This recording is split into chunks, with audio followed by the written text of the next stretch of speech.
Halo, perkenalkan nama saya Febiana Anastasi Sinaga. Saya dari kelas 11 IPA 2, nomor absen 6. Halo, perkenalkan, nama saya Cheryl Stefani Kwan. Saya dari kelas 11 IPA 2, nomor absen 16. Halo, perkenalkan nama saya Syahrul Surya Ramadan. Saya dari kelas 11 IPA 2, nomor absen 19. Halo, perkenalkan nama saya Vanessa Katriniagawan. Saya dari kelas 11 IPA 2, nomor absen 20.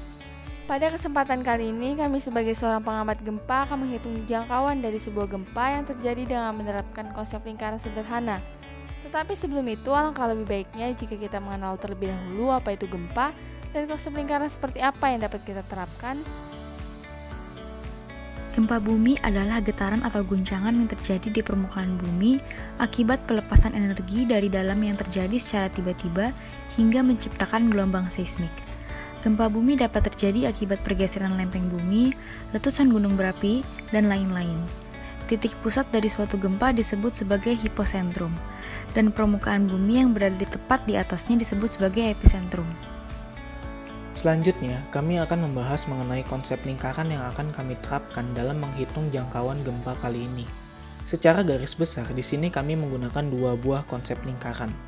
Yang pertama, persamaan lingkaran dengan titik pusat A, B, yang mana persamaannya tertulis X dikurang A kuadrat ditambah Y dikurang B kuadrat sama dengan R kuadrat. Dan yang kedua, konsep jarak dua titik pada lingkaran yang persamaannya adalah R kuadrat sama dengan X dikurang A kuadrat ditambah Y dikurang B kuadrat. Nah, setelah mengetahui definisi dari gempa dan konsep lingkaran seperti apa yang akan kami gunakan, sekarang kami akan menjelaskan bagaimana cara menghitung jangkauan gempa dengan menggunakan konsep lingkaran tersebut. Untuk lebih mudah memahaminya, simak cerita berikut ini yuk! Pada tanggal 12 Maret 2022 terjadi sebuah gempa yang cukup kuat di Provinsi Banten, Indonesia. Epicentrum atau titik pusat gempa tersebut terletak pada koordinat peta 5,10 dan setelah ditelaah diketahui bahwa radius dari gempa tersebut mencapai 35 km. Dalam Provinsi Banten itu sendiri, terdapat 3 desa yang berpotensi tinggi terkena dampak dari gempa ini. Ketiga desa tersebut antara lain Desa Sukaresmi yang terletak di titik 30,25, Desa Sukamana yang terletak di titik 20,30, dan Desa Sukanegara yang terletak di titik 14,50. Apabila dimodelkan secara matematis, bagaimanakah pemodelan jangkauan maksimum dari gempa tersebut? Dan apakah orang-orang yang berada di ketiga desa tersebut merasakan dampak dari gempa yang terjadi? Pertama-tama, kami akan menentukan pemodelan matematika untuk jangkauan maksimum dari gempa ini. Dalam narasi yang telah kami sampaikan sebelumnya, diketahui bahwa titik pusat gempa berada pada koordinat 5,10, sehingga dapat kita tulis A sama dengan 5 dan B sama dengan 10. Selain itu, pada narasi diketahui pula radius dari gempa ini adalah 35 km. Maka R sama dengan 35. Setelah mencatat informasi-informasi yang diperlukan, langkah selanjutnya adalah mensubstitusikannya ke dalam rumus persamaan lingkaran X min A kuadrat ditambah Y min B kuadrat sama dengan R kuadrat. Setelah disubstitusikan, maka persamaannya akan menjadi X min 5 kuadrat ditambah Y min 10 kuadrat sama dengan 35 kuadrat. Sama dengan X min 5 kuadrat ditambah Y min 10 kuadrat sama dengan 1225. Selanjutnya penentuan dampak gempa dimulai dari desa pertama yaitu Desa Sukaresmi yang terletak pada koordinat 30,25 atau X sama dengan 30 dan Y sama dengan 25. Seperti yang kita ketahui sebelumnya, titik pusat dari gempa ini berada di koordinat 5,10 atau A sama dengan 5 dan B sama dengan 10 dan memiliki radius yaitu 35. Untuk menghitung dampaknya, kita dapat mensubstitusikan nilai-nilai tersebut ke dalam rumus jarak dua titik pada lingkaran, yaitu R akar X min A kuadrat plus Y min B kuadrat. Setelah disubstitusikan, maka akan menjadi R sama dengan akar 30 min 5 kuadrat plus 25 min 10 kuadrat. Kemudian R sama dengan akar 25 kuadrat plus 15 kuadrat. Kemudian kita hitung menjadi R sama dengan akar 625 plus 225. Kemudian R akan menjadi akar 850. Akar dari 850 adalah 29. Maka R akan menjadi 29. Karena jarak dari pusat gempa ke lokasi desa lebih kecil, yaitu tadi 29, maka warga desa Sukaresmi dapat merasakan dampak dari gempa ini. Desa yang kedua adalah Desa Sukamana.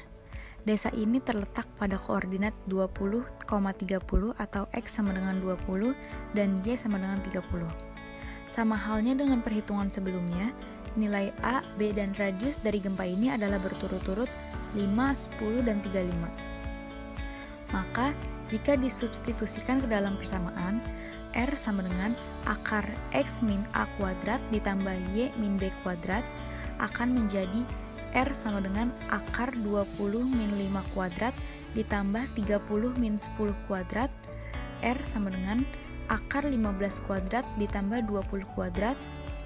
R sama dengan akar 225 ditambah 400. R sama dengan akar 625 dan R sama dengan 25.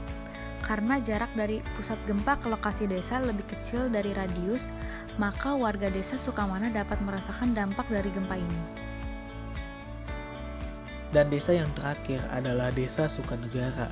Desa ini terletak pada koordinat 14,50 atau X sama dengan 14 dan Y sama dengan 50.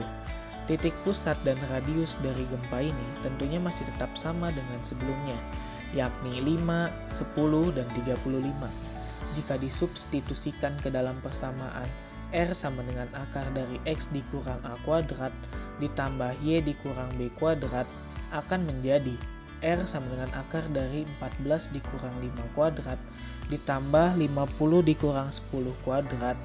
Lalu R sama dengan akar dari 9 kuadrat ditambah 40 kuadrat. Maka R sama dengan akar dari 81 tambah 1600. Jadi R sama dengan akar dari 1681 dan R sama dengan 41. Karena jarak dari pusat gempa ke lokasi desa lebih besar dari radius, maka warga desa Sukanegara tidak merasakan dampak dari gempa ini. Dengan demikian, dapat kami simpulkan bahwa gempa yang terjadi di Provinsi Banten pada tanggal 12 Maret 2022 memiliki bentuk pemodelan matematis X min 5 kuadrat ditambah Y min 10 kuadrat sama dengan 1225 untuk jangkauan maksimumnya dan berdampak pada dua desa yang berada di sekitar lokasi, yakni Desa Sukaresmi dan Desa Sukamana. Tetapi kabar baiknya, gempa ini tidak berdampak bagi satu desa yang lain, yakni Desa Sukanegara. Sekian video yang dapat kami sampaikan. Mohon maaf apabila ada kekurangan atau kesalahan, baik yang disengaja maupun tidak disengaja. Terima kasih.